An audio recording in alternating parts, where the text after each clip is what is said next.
السلام علیکم ورحمۃ اللہ وبرکاتہ۔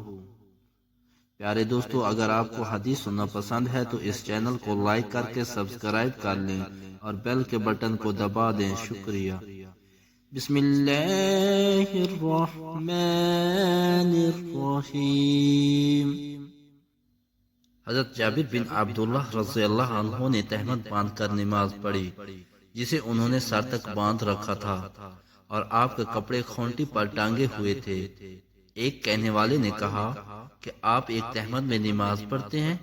آپ نے جواب دیا کہ میں نے ایسا اس لیے کیا کہ تجھ جیسا کوئی احمق مجھے دیکھے۔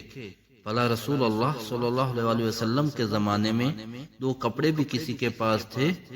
حدیث نمبر 352، صحیح بخاری۔ اگر ہو سکے تو اس حدیث کو اپنے والدین اور آقا کی ساری امت کے ایصال ثواب کے لیے زیادہ سے زیادہ شیئر کریں۔ جزاک اللہ خیرہ۔